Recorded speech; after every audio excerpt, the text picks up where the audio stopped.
Ahmed Al Ahmed, the saviour of Australia বা the true hero of Australia.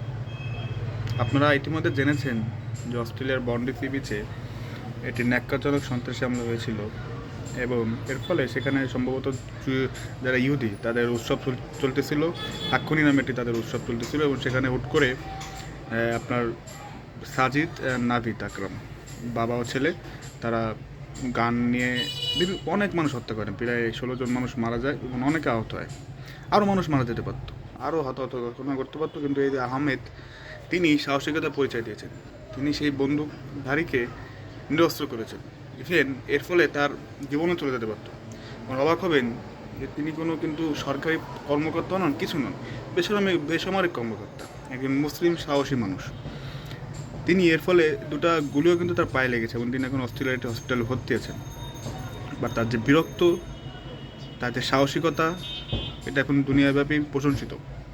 Even অস্ট্রেলিয়ার প্রধানমন্ত্রী তাকে দেখতে গিয়েছিল এবং তিনি তার সাহসিকতার পরিচয় দিয়েছেন এবং তিনি বলেছেন যে তিনি খুবই খুশি এরকম একটি সাহসী মানুষের সাথে দেখা করে বা সাক্ষাৎ পেয়ে।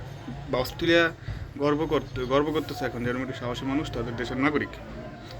ইভেন অস্ট্রেলিয়ার যারা আপনার সর্বস্তরের মানুষ, তারা এখন তাকে বলতেছে ইনিই তো সত্যিকারের জেমস বন্ড, ইনিই তো সেভিয়ার, ইনিই তো আমাদের যে হলিউডে আমরা যে মুভিগুলো দেখি অ্যাকশন হিরো করে থাকে, তিনিই তো অ্যাকশন হিরো আসলেই। এবং তারও ফ্যামিলি আছে, তার দুটো সন্তান আছে। সো সে ইচ্ছে করে, সে তো, তার তো দরকার ছিল না বন্দুকধারীকে নিরস্ত্র করা। বাট তিনি সাহসী হয়েছেন, তিনি বলেছেন যে মানুষ মানুষের জন্য। হ্যাঁ, হতে পারে তারা ইহুদি, তো সো হট। ইহুদিরা আমাদের মারে, এটা ঠিক। ইহুদিরা ফিলিস্তিনে প্রচুর অত্যাচার করে আমাদের উপর। কিন্তু ভাই, ওই যে আমরা ইসলাম ধর্মের লোক, আমাদের আল্লাহ কি বলেছেন?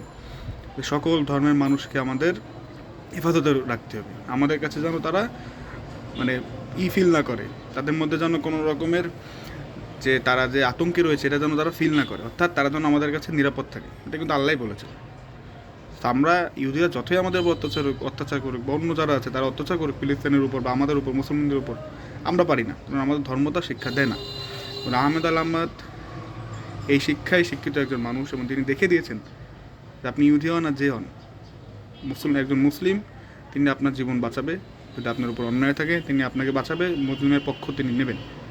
নো ম্যাটার্স আপনি কোন রিলিজিয়াসের বা কোন কাস্টের বা কোন গোত্রের, এটা ডিপেন্ডই করে না। So hats off to Ahmed Al Ahmad, তিনি দ্রুত রিকভার করুক। ইভেন ইসরায়েলের প্রধানমন্ত্রী তিনিও তার প্রশংসা করেছেন একজন মুসলমান যুবকের, এবং আমেরিকার প্রেসিডেন্ট ট্রাম্প তিনিও তার প্রশংসা করেছেন। এমনকি সব প্রশংসা করার মতোই। এটা আপনি যদি সিসিটিভি ফুটেজ দেখেন, এটা প্রশংসা করে আপনি পারবেন না। আপনি একমধ্যে মনে হবে যা মানবিকতা এখনও রয়েছে, এখন এরকম মানুষ দুনিয়ায় রয়েছে। সো চাইবো যে দ্রুত তিনি সুস্থ হয়ে উঠুক এবং তার মতো সাহসী লোক আমাদের আসলেই দরকার পৃথিবীতে।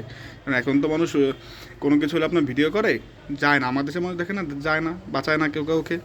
সো এরকমই, সো এরকম মানুষ বেঁচে থাকুক এবং তার উপর অনেক দোয়া রইল, ভালোবাসা রইল, এবং তিনি একজন সাহসী মুসলিম যে কী জিনিস এটা পুরো পৃথিবীতে উপলব্ধি করলো, এটার জন্য আহমেদ আল আহমেদকে ধন্যবাদ।